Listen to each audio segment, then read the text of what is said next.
Next ആണ് fourth module valuation ആണ്. അപ്പോൾ ഫസ്റ്റ് എന്താണ് വാല്യുവേഷൻ എന്നുള്ളത്? വാല്യുവേഷൻ എന്ന് പറയുന്നത് ഏതെങ്കിലും ഒരു പ്രോപ്പർട്ടിയുടെ ഫെയർ പ്രൈസ് അല്ലെങ്കിൽ വാല്യൂ ഡിറ്റർമൈൻ ചെയ്യുന്ന ടെക്നീക്കിനെയാണ് നമ്മൾ വാല്യുവേഷൻ എന്ന് പറയുന്നത്.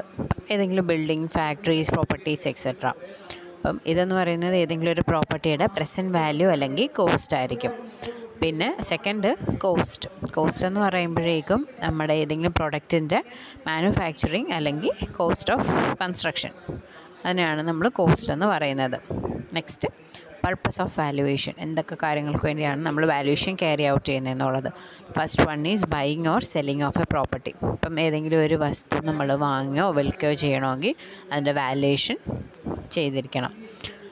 പിന്നെ ടാക്സേഷൻ എന്ന് പറയുമ്പോഴേക്കും ഏതെങ്കിലും ഒരു പ്രോപ്പർട്ടിയുടെ നമ്മൾ ടാക്സ് ആക്സസ് ചെയ്യുന്നുണ്ടെങ്കിൽ അതിനും വാല്യുവേഷൻ റിക്വയർഡ് ആണ്. Taxes like municipal taxes, property taxes, wealth tax etcetera. Third one is rent fixation എന്ന് പറയുമ്പോഴേക്കും in order to fix the rent of a property എന്ന് വെച്ച് കഴിഞ്ഞാൽ ഏതെങ്കിലും ഒരു പ്രോപ്പർട്ടിയുടെ റെൻറ്റ് ഫിക്സ് ചെയ്യണമെങ്കിൽ അതിന് വാല്യുവേഷൻ റിക്വയർഡ് ആണ്. ഫോർത്ത് വൺ എന്ന് പറയുന്നത് security of loans or mortgage എന്ന് വെച്ച് കഴിഞ്ഞാൽ പണയം. അപ്പം എന്തെങ്കിലും ലോൺ സെക്യൂരിറ്റി അല്ലെങ്കിൽ പണയം വെക്കണമെങ്കിലും എന്തുമായിരിക്കും നമ്മളുടെ വാല്യുവേഷൻ എന്ന് പറയുന്നത് ഈസ് റിക്വയർഡ്. പിന്നെ ലാസ്റ്റ് പർപ്പസ് കമ്പൽസറി അക്വിസിഷൻ എന്ന് പറയുമ്പോഴേക്കും ഇപ്പം ഏതെങ്കിലും ഒരു പ്രോപ്പർട്ടി ലോ വെച്ചിട്ട് അക്വയർഡ് ചെയ്തേക്കുവാണെങ്കിൽ ഇപ്പം കോമ്പൻസേഷൻ കൊടുക്കണമല്ലോ. ഇപ്പം ഒരു റോഡ് വികസിപ്പിക്കുന്നു, അപ്പോൾ അതിനുവേണ്ടി ഏതെങ്കിലും ഓണറിൻ്റെ properties is acquired by law. അപ്പോൾ അതിൻ്റെ ബേസിസിൽ എന്തായിരിക്കും അവർക്ക് കോമ്പൻസേഷൻസ് ഒക്കെ കൊടുക്കും. അപ്പോൾ അങ്ങനെയുള്ള കണ്ടീഷൻസ് ഒക്കെ വരുന്നുണ്ടെങ്കിൽ എന്താ valuation is required for that particular property.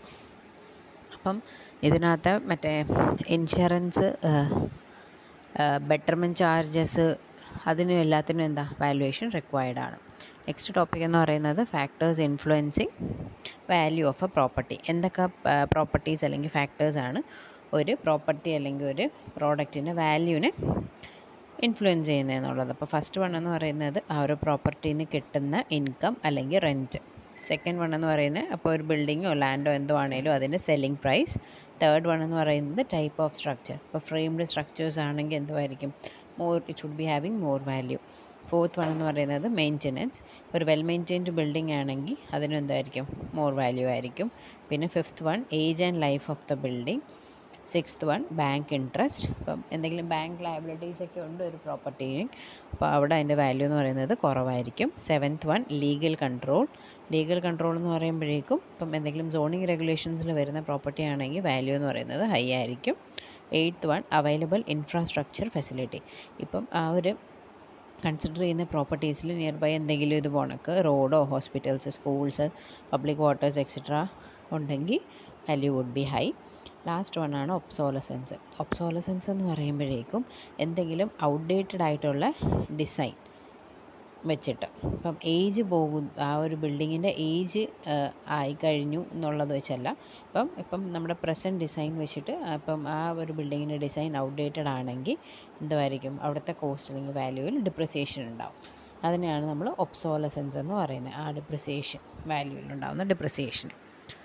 Next types of value ആണ്. ഫസ്റ്റ് വൺ എന്ന് പറയുന്നത് സ്ക്രാപ്പ് വാല്യൂ എന്ന് പറയുമ്പോഴേക്കും നമ്മുടെ ഏതെങ്കിലും ഒരു ബിൽഡിംഗ് ഇപ്പം അതിൻ്റെ ഏജ് എല്ലാം ആയിട്ട് ഡിസ്മാൻറ്റിൽ ചെയ്യുന്നു. ആ ഡിസ്മാൻറ്റിൽ ചെയ്ത് കഴിഞ്ഞിട്ട് ആ ഒരു പ്രോപ്പർട്ടിക്ക് ഉണ്ടാകുന്ന വാല്യൂവിനെയാണ് നമ്മൾ സ്ക്രാപ്പ് വാല്യൂ എന്ന് പറയുന്നത്. എന്ന് വെച്ചാൽ ആ യൂട്ടിലിറ്റി പീരീഡ് എൻഡായി കഴിയുമ്പോൾ ഉണ്ടാകുന്ന വാല്യൂ, ഫോർ ദാറ്റ് സ്ക്രാപ്പ്. അപ്പം ഇതെന്ന് പറയുന്നത് നമ്മുടെ ടോട്ടൽ കോസ്റ്റ് ഓഫ് കൺസ്ട്രക്ഷൻ്റെ മേ ബി 10% ആയിരിക്കും. ഇതെന്ന് പറയുന്നത് പോസിറ്റീവ് ആവാം, നെഗറ്റീവ് ആവാം, ഓർ സീറോ വാല്യൂ ആവാം. സെക്കൻഡ് വൺ എന്ന് പറയുന്നത് സാൽവേജ് വാല്യൂ ആണ്. സാൽവേജ് വാല്യൂ എന്ന് പറയുന്നത് നമ്മുടെ സ്ക്രാപ്പ് വാല്യൂവിനെക്കാട്ടിലും ഡിഫറെൻ്റ് ആവുന്ന ഒരേ ഒരു കണ്ടീഷനിലാണ്. മറ്റേത് ഡിസ്മാൻറ്റിൽ ചെയ്ത് കഴിഞ്ഞിട്ടുള്ള വാല്യൂ ആണ് സ്ക്രാപ്പ് വാല്യൂ. സാൽവേജ് വാല്യൂ എന്ന് പറയുന്നത് ഫുൾ യൂട്ടിലിറ്റി പീരീഡ് റീച്ച് ചെയ്ത് കഴിഞ്ഞ് പക്ഷേ ഡിസ്മാൻറ്റിൽ ചെയ്യുന്നതിന് മുമ്പ് ഉള്ള വാല്യൂ, അതിനെയാണ് നമ്മൾ സാൽവേജ് വാല്യൂ എന്ന് പറയുന്നത്. സാൽവേജ് വാല്യൂ എന്ന് പറയുന്നത് ഒരിക്കലും സീറോയോ നെഗറ്റീവോ ആവത്തില്ല. പിന്നെ തേർഡ് വൺ ആണ് മാർക്കറ്റ് വാല്യൂ എന്ന് പറയുമ്പോഴേക്കും നമ്മളിപ്പം ഒരു ഓപ്പൺ മാർക്കറ്റിൽ നിന്ന് ഒരു പ്രോപ്പർട്ടി ഫെച്ച് ചെയ്യുമ്പോൾ ആ വാല്യൂ അതിനെയാണ് മാർക്കറ്റ് വാല്യൂ എന്ന് പറയുന്നത്. ഇതെന്ന് പറയുന്നത് കുറേ റീസൺസിനെ ബേസ് ചെയ്തുകൊണ്ട് കൂടിയോ കുറയൊക്കെ ചെയ്യാം. മാർക്കറ്റ് വാല്യൂസ് എന്ന് പറയുന്നത് ഒരു ഫിക്സ്ഡ് ആയിട്ടുള്ള ഒരു റേറ്റ് ആയിരിക്കത്തില്ല. മെയിൻലി നമ്മുടെ ഡിമാൻഡ് അല്ലെങ്കിൽ സപ്ലൈ ബേസ് ചെയ്തുകൊണ്ടൊക്കെ ആയിരിക്കും ഈ മാർക്കറ്റ് വാല്യൂസ് കൂടിയോ കുറയൊക്കെ ചെയ്യുന്നത്. പിന്നെ വേറെ ഫാക്ടേഴ്സ് എന്തൊക്കെയാണ് ഈ മാർക്കറ്റ് വാല്യൂ കൂടിയോ കുറയോ ചെയ്യുന്നതിനെ ബേസ് ചെയ്യുന്നതെന്നുള്ളതാണ് cost of material and labour, means of transportation, change in fashion etcetera. Fourth value ആണ് ബുക്ക് വാല്യൂ. ബുക്ക് വാല്യൂ എന്ന് പറയുമ്പോഴേക്കും അക്കൗണ്ടിങ് പർപ്പസിനാണ് യൂസ് ചെയ്യുന്നത്. എന്നിട്ട് ഏതെങ്കിലും ഒരു ബിൽഡിങ്ങിൻ്റെ അസറ്റ് കാൽക്കുലേറ്റ് ചെയ്യാനായിരിക്കും നമ്മൾ ബുക്ക് വാല്യൂ യൂസ് ചെയ്യുന്നത്. ഇതെന്ന് പറയുന്നത് ഇപ്പം നമ്മുടെ അക്കൗണ്ട് ബുക്കിൽ എല്ലാം നെസസറി ഡിപ്രിസിയേഷൻസ് എല്ലാം ചെയ്ത് കഴിഞ്ഞിട്ട് അക്കൗണ്ട് ബുക്കിൽ ഫോർ എ പർട്ടിക്കുലർ പ്രോപ്പർട്ടി കാണിക്കുന്ന വാല്യൂവിനെയാണ് നമ്മൾ ബുക്ക് വാല്യൂ എന്ന് പറയുന്നത്. അപ്പോൾ ബുക്ക് വാല്യൂവിൻ്റെ ഇക്വേഷൻ എന്ന് പറയുമ്പോഴേക്കും നമ്മുടെ ആക്ച്വൽ അല്ലെങ്കിൽ ഒറിജിനൽ കോസ്റ്റ് മൈനസ് ഡിപ്രിസിയേഷൻസ് ആയിരിക്കും. പിന്നെ ഏതെങ്കിലും ഒരു പ്രോപ്പർട്ടിയുടെ യൂട്ടിലിറ്റി പീരീഡ് എൻഡ് ചെയ്യുമ്പോഴേക്കും നമ്മുടെ ബുക്ക് വാല്യൂ എന്ന് പറയുന്നത് സ്ക്രാപ്പ് വാല്യൂവിന് ഈക്വൽ ആയിരിക്കും. ഫിഫ്ത്ത് വൺ എന്ന് പറയുന്നതാണ് റേറ്റബിൾ വാല്യൂ. റേറ്റബിൾ വാല്യൂ എന്ന് പറയുമ്പോഴേക്കും ഇതെന്ന് പറയുന്നത് നമ്മുടെ നെറ്റ് ആനുവൽ ലെറ്റിംഗ് വാല്യൂ ആണ്. ഒരു പ്രോപ്പർട്ടിയുടെ നെറ്റ് ആനുവൽ ലെറ്റിംഗ് വാല്യൂ ആണ് റേറ്റബിൾ വാല്യൂ. ഇതെന്ന് പറയുന്നത് നമ്മുടെ ആനുവൽ റിപ്പയർ ആൻഡ് മെയിൻ്റനൻസ്, ഒരു ഗ്രോസ് വാല്യൂന്ന് ആനുവൽ റിപ്പയർ ആൻഡ് മെയിൻ്റനൻസിനെ ഡിഡക്റ്റ് ചെയ്ത് കഴിഞ്ഞിട്ട് ഒബ്റ്റെയിൻ ചെയ്യുന്ന വാല്യൂവിനെയാണ് റേറ്റബിൾ വാല്യൂ എന്ന് പറയുന്നത്. അപ്പോൾ ഇക്വേഷൻ എങ്ങനെ വരും? Rateable value is equal to gross income minus annual repair and maintenance. ഈ മുനിസിപ്പൽ അല്ലെങ്കിൽ അതർ ടാക്സസ് എന്ന് പറയുന്നത് ഈ നമ്മുടെ റേറ്റബിൾ വാല്യൂവിൻ്റെ ഒരു സെർട്ടൺ പെർസെൻറ്റേജ് ആയിട്ടായിരിക്കും ചാർജ് ചെയ്യുന്നത്. സിക്സ്ത് വൺ ആണ് ഒബ്സോളസൻസ്. ഒബ്സോളസൻസ് നേരത്തെ പറഞ്ഞ പോലെ തന്നെ ഏതെങ്കിലും ഒരു പ്രോപ്പർട്ടിയുടെ അല്ലെങ്കിൽ സ്ട്രക്ചറിൻ്റെ വാല്യൂ കുറയും. എന്തുകൊണ്ടാണ്? Due to the outdated design, fashion etcetera. അതിനെയാണ് നമ്മൾ ഒബ്സോളസൻസ് എന്ന് പറയുന്നത്. ഇവിടെ ഏജ് അല്ല ഒരു factor for decrease in value. Age അല്ല, പക്ഷേ എന്താണ്? ഡിസൈൻ, ഫങ്ഷൻ, ഫാഷൻ, സ്റ്റൈൽ എക്സെട്രയാണ്. നെക്സ്റ്റ് ടോപ്പിക്കാണ് methods of valuation. Methods of വാല്യുവേഷനിൽ ഫസ്റ്റ് വൺ എന്ന് പറയുന്നത് റെൻറ്റൽ മെത്തേഡ് ഓഫ് വാല്യുവേഷൻ ആണ്. ഈ മെത്തേഡിൽ നമ്മുടെ നെറ്റ് ഇൻകം, റെൻറ്റിൽ നിന്ന് വരുന്ന നെറ്റ് ഇൻകം എന്ന് പറയുന്നത് നമ്മൾ കണ്ടുപിടിക്കുന്നത് എങ്ങനെയാണെന്ന് വെച്ച് കഴിഞ്ഞാൽ എല്ലാ ഔട്ട് ഗോയിങ്സിനെയും, ഗ്രോസ് റെൻറ്റിൽ നിന്ന് എല്ലാ ഔട്ട് ഗോയിങ്സിനെയും ഡിഡക്റ്റ് ചെയ്തിട്ടായിരിക്കും നമ്മൾ നെറ്റ് ഇൻകം കണ്ടുപിടിക്കുന്നത് ഈ മെത്തേഡിൽ. പിന്നെ ഒരു സ്യൂട്ടബിൾ റേറ്റ് ഓഫ് ഇൻട്രസ്റ്റ്, നമ്മളിപ്പോൾ മാർക്കറ്റിൽ പ്രിവെയിൽ ചെയ്യുന്ന ഒരു suitable rate of interest assume ചെയ്യും. എന്നിട്ട് ഇയേഴ്സ് പർച്ചേസ് കാൽക്കുലേറ്റ് ചെയ്യും. അപ്പം നെറ്റ് ഇൻകം എന്ന് പറയുന്നത് നമ്മൾ ഇയേഴ്സ് പർച്ചേസിനെ വെച്ച് മൾട്ടിപ്ലൈ ചെയ്തിട്ട് ക്യാപിറ്റലൈസ്ഡ് വാല്യൂ അല്ലെങ്കിൽ വാല്യുവേഷൻ പ്രോപ്പർട്ടി കിട്ടും. സെക്കൻഡ് വൺ എന്ന് പറയുന്നത് direct comparison with capital value ആണ്. ഈ ഒരു മെത്തേഡ് അഡോപ്റ്റ് ചെയ്യുന്ന എപ്പോഴാണെന്ന് വെച്ച് കഴിഞ്ഞാൽ റെൻറ്റൽ വാല്യൂ അവൈലബിൾ അല്ലാത്തപ്പം, ഒരു പ്രോപ്പർട്ടി കൺസേൺ വെച്ചിട്ട് റെൻറ്റൽ വാല്യൂ അവൈലബിൾ അല്ലാത്തപ്പോഴാണ് നമ്മൾ direct comparison with capital value ചെയ്യുന്നത്. പക്ഷേ എന്ന് വെച്ച് കഴിഞ്ഞാൽ ഇവിടെ നമ്മുടെ സെയിൽ പ്രൈസ്, പ്രോപ്പർട്ടീസിൻ്റെ sale prices as a whole consider ചെയ്യുന്ന എവിഡൻസസും ഉണ്ട്. ഈ ഒരു കേസ് വരുമ്പോഴേക്കും നമ്മുടെ ക്യാപിറ്റലൈസ്ഡ് വാല്യൂ എന്ന് പറയുന്നത് ഫിക്സ് ചെയ്യുന്നത് എപ്പോഴും ഡയറക്റ്റ് കമ്പാരിസൺ വെച്ചിട്ടാണ്. ക്യാപിറ്റലൈസ്ഡ് വാല്യൂ ഫിക്സ് ചെയ്യുന്നത് by direct comparison with capitalized value of similar property on the locality. മനസ്സിലായോ? അപ്പോൾ അങ്ങനെ എന്തെങ്കിലും ഇഷ്യൂസ് ഉണ്ടെങ്കിൽ ക്യാപിറ്റലൈസ് വാല്യൂ, ഒരു പ്രോപ്പർട്ടിയിലുള്ള ക്യാപിറ്റലൈസ് വാല്യൂ നമ്മൾ ഫിക്സ് ചെയ്യുന്നത് എങ്ങനെയാണെന്ന് വെച്ച് കഴിഞ്ഞാൽ അതേ ലൊക്കാലിറ്റിയിലുള്ള സിമിലർ ബിൽഡിങ്ങിനെ വെച്ച് കമ്പാരിസൺ ഉണ്ടായിരിക്കും ക്യാപിറ്റലൈസ്ഡ് വാല്യൂ ഫിക്സ് ചെയ്യുന്നത്. Third one is valuation based on profit.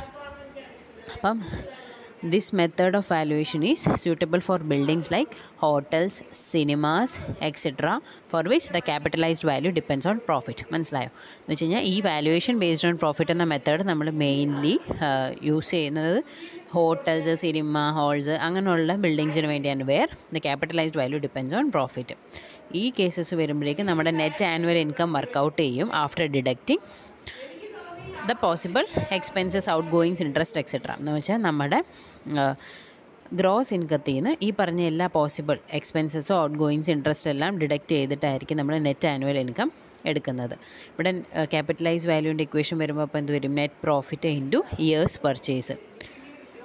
ഈ ഒരു കേസസ് വരുമ്പോഴേക്കും വാല്യുവേഷൻ നമ്മൾ വർക്കൗട്ട് ചെയ്യുന്നത് ടു ഹൈ ആയിരിക്കും in comparison with cost of construction. Fourth one ആണ് വാല്യുവേഷൻ ബേസ്ഡ് ഓൺ കോസ്റ്റ്. ഈ ഒരു മെത്തേഡ് വരുമ്പോഴേക്കും നമ്മുടെ ആക്ച്വൽ കോസ്റ്റ്, ഇപ്പം ഏതെങ്കിലും ഒരു ബിൽഡിംഗ് അല്ലെങ്കിൽ ബിൽഡിങ്ങിൻ്റെ കൺസ്ട്രക്ഷൻ അല്ലെങ്കിൽ ഒരു പ്രോപ്പർട്ടിയുടെ പ്രോസസ്സിങ് നമ്മൾ എടുക്കുമ്പോഴേക്കും നമ്മൾ ഇപ്പം ആക്ച്വൽ കോസ്റ്റ് ആയിരിക്കും ഇൻക്വയർഡ് ചെയ്യുന്നത്. അപ്പം നമ്മൾ ഈ ഒരു വാല്യൂ, ഇപ്പം ഒരു പ്രോപ്പർട്ടിയുടെ വാല്യൂ ഡിറ്റർമൈൻ ചെയ്യാനായിട്ട് നമ്മൾ ആക്ച്വൽ ബേസിസ് ആയിട്ട് അല്ലെങ്കിൽ ഒരു ഇനിഷ്യൽ ബേസിസ് ആയിട്ട് എടുക്കുന്നത് ഈ പറഞ്ഞതായിരിക്കും ആക്ച്വൽ കോസ്റ്റ്. ഒരു ബിൽഡിങ് കൺസ്ട്രക്ട് ചെയ്യാനോ അല്ലെങ്കിൽ ഒരു പ്രോപ്പർട്ടി പ്രോസസ്സ് ചെയ്യാനോ ഇൻക്വയർഡ് ആവുന്ന ആക്ച്വൽ കോസ്റ്റ് ആയിരിക്കും നമ്മൾ എടുക്കുന്നത്. ഇങ്ങനെയുള്ള കേസസ് വരുമ്പോഴേക്കും നെസസറി ഡിപ്രിസിയേഷൻ എന്ന് പറയുന്നത് should be allowed and at the point of obsolescence should be considered. എന്ന് വെച്ചാൽ ഒബ്സോളസൻസും കൺസിഡർ ചെയ്യണം, നെസസറി ഡിപ്രിസിയേഷനും അവിടെ അലൗഡ് ആയിരിക്കണം. ഫിഫ്ത്ത് മെത്തേഡാണ് ഡെവലപ്മെൻറ്റ് മെത്തേഡ് ഓഫ് വാല്യുവേഷൻ. ഈ മെത്തേഡ് ഓഫ് വാല്യുവേഷൻ നമ്മൾ യൂസ് ചെയ്യുന്ന സച്ച് പ്രോപ്പർട്ടീസിനാണ് which are in the undeveloped stage or partly developed or fully undeveloped stage. മനസ്സിലായോ? അപ്പം പാർട്ട്ലി ഡെവലപ്ഡ് ആണ് അല്ലെങ്കിൽ ഡെവലപ്പിംഗ് സ്റ്റേജിലുള്ളതിന് അല്ലെങ്കിൽ അൺഡെവലപ്ഡ് സ്റ്റേജിനുള്ള പ്രോപ്പർട്ടീസിന് വേണ്ടിയാണ് നമ്മൾ ഈ മെത്തേഡ് ഓഫ് വാല്യുവേഷൻ യൂസ് ചെയ്യുന്നത്. പിന്നെന്ന് വെച്ച് കഴിഞ്ഞാൽ ഒരു ലാർജ് പ്ലേസ് ഓഫ് ലാൻഡ് എന്ന് വെച്ചാൽ ഒരു വലിയൊരു പ്ലോട്ട് അല്ലെങ്കിൽ ലാൻഡ് നമുക്ക് സെവറൽ പ്ലോട്ട്സ് ആയിട്ട് ഡിവൈഡ് ചെയ്യണം. ഇപ്പം ഡിവൈഡ് ചെയ്യണമെങ്കിൽ എന്തുമായിരിക്കും, നമ്മൾ ഒബ്വിയസ്ലി ആ ഓരോ പ്ലോട്ട്സിനിടയ്ക്ക് റോഡ്സ് കൊടുക്കണം. പിന്നെ ഇൻ കേസ് പാർക്സ് എക്സെട്ര കൊടുത്തിട്ടാണ് നമ്മൾ ആ ലാൻഡ്സിനെയൊക്കെ ഡിവൈഡ് ചെയ്യുന്നതെങ്കിൽ ഈ മെത്തേഡ് ഓഫ് വാല്യുവേഷനാണ് അഡോപ്റ്റ് ചെയ്യുന്നത്. പിന്നെയെന്ന് വെച്ച് കഴിഞ്ഞാൽ ഇപ്പോൾ ഒരു ബിൽഡിംഗ് പ്രസൻ്റ്ലി എക്സിസ്റ്റ് ചെയ്യുന്ന ഒരു ബിൽഡിംഗ് നമ്മൾ റെനോവേറ്റ് ചെയ്യണമെങ്കിൽ by making alterations or improvements etcetera, അവിടെയും എന്താ ഡെവലപ്മെൻറ്റ് മെത്തേഡ് ഓഫ് വാല്യുവേഷനാണ് യൂസ് ചെയ്യുന്നത്. സിക്സ്ത് വണ്ണാണ് ഡെപ്രിസിയേഷൻ മെത്തേഡ് ഓഫ് വാല്യുവേഷൻ. അപ്പം ഈ ഡെപ്രിസിയേഷൻ മെത്തേഡ് ഓഫ് വാല്യുവേഷൻ വെച്ചിട്ട് ബിൽഡിങ്ങിനെ നമ്മൾ 4 പാർട്സായിട്ടാണ് ഡിവൈഡ് ചെയ്യുന്നത്: wall, roof, floor, doors and windows. അപ്പം കോസ്റ്റ്, ഓരോ പാർട്സിൻ്റെയും കോസ്റ്റ് നമ്മൾ വർക്കൗട്ട് ചെയ്യും പ്രസൻറ്റ് ഡേറ്റിൽ. ഏത് ഡേറ്റാണോ ആ ഒരു പ്രസൻറ്റ് ഡേറ്റിന് കറസ്പോണ്ടിങ് ആയിട്ട് നമ്മൾ ഓരോ പാർട്സിൻ്റെയും കോസ്റ്റ് വർക്കൗട്ട് ചെയ്യും. എന്നിട്ട് നമ്മൾ ആ ഒരു റേറ്റ്സ് ഡീറ്റെയിൽ ഔട്ട് ചെയ്യും. എന്നിട്ട് ഓരോ പാർട്സിൻ്റെ ലൈഫും ആയിരിക്കും കൺസിഡർ ചെയ്യുന്നത്. അപ്പം അങ്ങനെ വരുമ്പോഴേക്കും നമ്മുടെ ഡിപ്രിസിയേഷൻ ആയിട്ടുള്ള വാല്യൂ ഓരോ പാർട്ടിൻ്റെയും നമ്മൾ കണ്ടുപിടിക്കുന്ന ഫോർമുലയാണ് D = P × 100 - RD / 100 the whole raised to small n.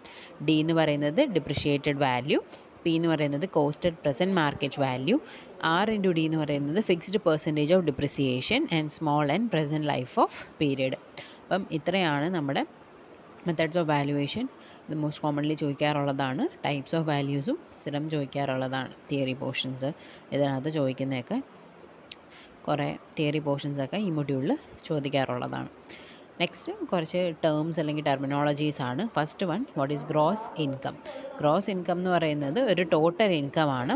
എന്നിട്ട് ഈ ഒരു ടോട്ടൽ ഇൻകത്തിൽ നമ്മുടെ എല്ലാ സോഴ്സസ് ഓഫ് ഔട്ട് ഗോയിങ് അല്ലെങ്കിൽ ഓപ്പറേഷണൽ കോസ്റ്റ് അല്ലെങ്കിൽ കളക്ഷൻ ചാർജസ് ഇതെല്ലാം ഇൻക്ലൂഡ് ചെയ്യും. എന്ന് വെച്ച് കഴിഞ്ഞാൽ ഇപ്പം ഓരോന്നിന്നുമുള്ള ഇപ്പം out goings, operation cost, collection charges etcetera ഉള്ള റെസിപ്റ്റ്സ് ഇൻക്ലൂഡ് ചെയ്യും, are not deducted. Next net income. ഇതെന്ന് പറയുന്നത് ഒരു സേവിങ് അല്ലെങ്കിൽ എമൗണ്ട് ലെഫ്റ്റ് ആണ് after deducting out goings, collection, operational charges etcetera from gross income. മനസ്സിലായി? ഗ്രോസ് ഇൻകം എന്ന് പറയുന്നത് എല്ലാ ഔട്ട് ഗോയിങ്സും എല്ലാം കൂടി ഇൻക്ലൂഡ് ചെയ്തുകൊണ്ടുള്ള ടോട്ടൽ ഇൻകമാണ്. നെറ്റ് ഇൻകം എന്ന് പറയുമ്പോൾ നമ്മുടെ ഗ്രോസ് ഇൻകത്തിൽ നിന്ന് ഈ പറയുന്ന ഔട്ട് ഗോയിങ്സും കളക്ഷനും ഓപ്പറേഷണൽ ചാർജസ് എല്ലാം മൈനസ് ചെയ്തിട്ടുള്ള ഇൻകത്തിനെയാണ് നെറ്റ് ഇൻകം എന്ന് പറയുന്നത്. അപ്പം നെറ്റ് ഇൻകമിൻ്റെ ഇക്വേഷൻ എന്ന് പറയുന്നത് gross income minus all outgoings ആണ്. Third one, outgoings. Outgoings എന്ന് പറയുമ്പോഴേക്കും നമ്മുടെ ഏതെങ്കിലും ഒരു ബിൽഡിംഗ് മെയിൻറ്റെയിൻ ചെയ്യാനായിട്ട് ഇൻകേർഡ് ചെയ്യുന്ന എക്സ്പെൻസസിനെയാണ് നമ്മൾ ഔട്ട് ഗോയിങ്സ് എന്ന് പറയുന്നത്. അപ്പം നോർമൽ ഔട്ട് ഗോയിങ്സ് എന്തൊക്കെയാണ്? ടാക്സസ് ഔട്ട് ഗോയിങ്സിൽ വരും. അപ്പം ടാക്സസ് എന്തൊക്കെയാണ്? Municipal tax, property tax, wealth tax etcetera which will be paying to the owner of the property annually. ഇതെന്ന് പറയുന്നത് ഗ്രോസ് ഇൻകത്തിൻ്റെ 15 to 20% ആയിരിക്കും. നെക്സ്റ്റ് ഔട്ട് ഗോയിങ് എന്ന് പറയുന്നത് റിപ്പയർ ആണ്. അപ്പം ഓരോ ഇയറിലും നമ്മളൊരു പ്രോപ്പർട്ടി മെയിൻറ്റെയിൻ ചെയ്യാനായിട്ട് റിക്വയർഡ് ആയിട്ടുള്ള റിപ്പയർ കണ്ടീഷൻ, അപ്പോൾ അതിന് വേണ്ടിയുള്ള എമൗണ്ട് മാറുമല്ലോ. അപ്പം അതും എന്താ ഒരു ഔട്ട് ഗോയിങ് ആണ്. ഇതെന്ന് പറയുന്നത് ഗ്രോസ് ഇൻകത്തിൻ്റെ 15 to 20% തന്നെ ആയിരിക്കും. Third one, management and collection charges. ഈ മാനേജ്മെൻറ്റ് ആൻഡ് കളക്ഷൻ ചാർജസിൽ വരുന്നത് നമ്മൾ rent collectors, watchman, liftman, pump attenders എക്സെട്രയ്ക്ക് വരുന്ന എക്സ്പെൻസസ് ആണ്. ഇതെന്ന് പറയുന്നത് നമ്മുടെ ഗ്രോസ് ഇൻകത്തിൻ്റെ 5 to 10% ആയിരിക്കും. പിന്നെ ഫോർത്ത് വൺ വരുന്നത് സിങ്കിങ് ഫണ്ട്. സിങ്കിങ് ഫണ്ട് എന്ന് പറയുന്നത് നിങ്ങൾക്ക് വരുന്നുണ്ട് പഠിക്കാൻ. ഒരു ടോപ്പിക്കായിട്ട് തന്നെ സിങ്കിങ് ഫണ്ട് വരുന്നുണ്ട്. ഫിഫ്ത്ത് വൺ എന്ന് പറയുന്നത് ലോസ് ഓഫ് റെൻ്റ് ആണ്. അപ്പം ലോസ് ഓഫ് റെൻ്റ് എന്ന് പറയുമ്പോഴേക്കും ഇപ്പം നമ്മുടെ പ്രോപ്പർട്ടി എന്ന് പറയുന്നത് ഫുള്ളി ഓക്കുപ്പൈഡ് ആയിരിക്കത്തില്ല. അപ്പം ഇങ്ങനെ ഒരു കേസ് വരുമ്പോഴേക്കും നമ്മൾ ഒരു gross rent suitable amount gross റെൻ്റായിട്ട് നമ്മൾ ഡിഡക്റ്റ് ചെയ്യും, which is also considered as outgoings. പിന്നെ മിസ്സലേനിയസ് എക്സ്പെൻസസ് ഇതെന്ന് പറയുന്നത് മെയിൻലി ടൈപ്സ് ഓഫ് ബിൽഡിങ്സിന് ഡിപ്പെൻഡ് ചെയ്തുകൊണ്ടായിരിക്കും, ഓരോ ബിൽഡിംഗ് ടൈപ്സിന് ഡിപ്പെൻഡ് ചെയ്തുകൊണ്ടായിരിക്കും ഈ മിസ്സലേനിയസ് എക്സ്പെൻസസ് വരുന്നത്. ഫോർത്ത് ടെർമിനോളജിയാണ് ആനുവിറ്റി. ആനുവിറ്റി എന്ന് പറയുമ്പോഴേക്കും ഒരു ആനുവൽ പീരിയോഡിക് പേയ്മെൻ്റ് ആണ് for the repayment of capital amount invested by a party. ഇപ്പം നമ്മളൊരു ക്യാപിറ്റൽ എമൗണ്ട് ഇൻവെസ്റ്റ് ചെയ്തിട്ടുണ്ട്, അപ്പം അതിനുവേണ്ടി നമ്മൾ ആനുവലായിട്ട് പീരിയോഡിക് പേയ്മെൻറ്റ്സ് ചെയ്യുന്ന അതിനെയാണ് ആനുവിറ്റി എന്ന് പറയുന്നത്. ഇനി നെക്സ്റ്റ് ടൈപ്സ് ഓഫ് ആനുവിറ്റി ആണ് വരുന്നത്. ഫസ്റ്റ് വൺ എന്ന് പറയുന്നത് ആനുവിറ്റി സെർട്ടൈൻ ആണ്. അപ്പം ഒരു ഡെഫിനിറ്റ് നമ്പർ ഓഫ് ഇയേഴ്സിന് പേ ചെയ്യുന്ന എമൗണ്ട് ഓഫ് ആനുവിറ്റിയാണ് നമ്മൾ ആനുവിറ്റി സെർട്ടൈൻ എന്ന് പറയുന്നത്.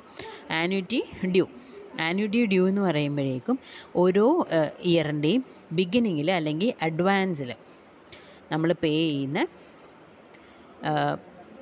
എമൗണ്ടിനെയാണ് നമ്മൾ ആനുവിറ്റി ഡ്യൂ എന്ന് പറയുന്നത്.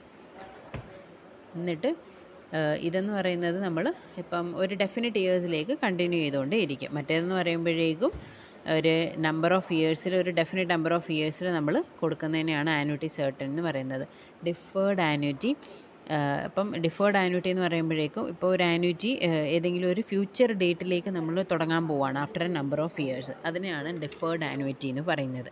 Next perpetual annuity. Perpetual annuity എന്ന് പറയുമ്പോഴേക്കും ഒരു ഇൻഡെഫിനിറ്റ് പീരീഡിലേക്ക് അങ്ങ് കണ്ടിന്യൂ ചെയ്യുന്നു. മറ്റേതെല്ലാം ഡെഫിനിറ്റ് പീരീഡിലേക്കാണ് നമ്മൾ ആനുവിറ്റി എമൗണ്ട് പേ ചെയ്യുന്നത്.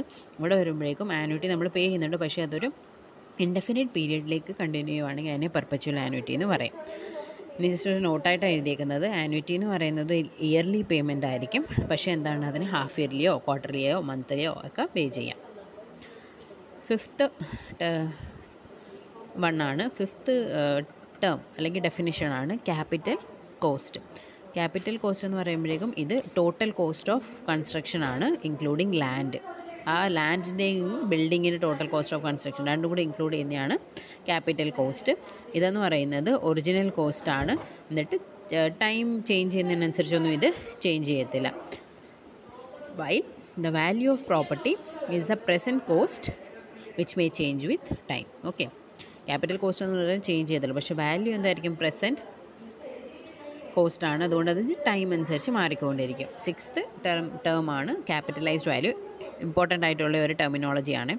Capitalised value of a property എന്ന് പറയുന്നത് ഒരു നമ്മൾ ഇൻവെസ്റ്റ് ചെയ്യുന്ന ഒരു മണി whose annual interest at the highest prevailing rate of interest will be equal to the net income from the property. എന്ന് വെച്ച് കഴിഞ്ഞാൽ നമ്മൾ ഒരു പ്രോപ്പർട്ടിക്ക് വേണ്ടി ഇൻവെസ്റ്റ് ചെയ്യുന്ന എമൗണ്ട് ഓഫ് മണി, ആ മണിയുടെ annual interest at higher prevailing rate of interest എന്ന് വെച്ചാൽ മാക്സിമം ആയിട്ട് ഹൈ ആയിട്ട് കിട്ടുന്ന അവിടുത്തെ റേറ്റ് ഓഫ് ഇൻട്രസ്റ്റ് എന്തിന് ഈക്വൽ ആയിരിക്കും? ആ പ്രോപ്പർട്ടിയിൽ നിന്ന് കിട്ടുന്ന നെറ്റ് ഇൻകത്തിന് ഈക്വൽ ആയിരിക്കും. അതിനാണ് നമ്മൾ ക്യാപിറ്റലൈസ്ഡ് വാല്യൂ എന്ന് പറയുന്നത്. ഇപ്പോൾ ഒരു എക്സാമ്പിൾ പറയുവാണെങ്കിൽ, ഇപ്പം ഒരു റെസിഡൻസിയിൽ നിന്ന് കിട്ടുന്ന നെറ്റ് റെൻറ്റ് എന്ന് പറയുന്നത് ₹5,000 പെർ മന്ത് ആണ്. അങ്ങനെ ആകുമ്പോൾ ആനുവൽ റിട്ടേൺ എന്ത് വരും?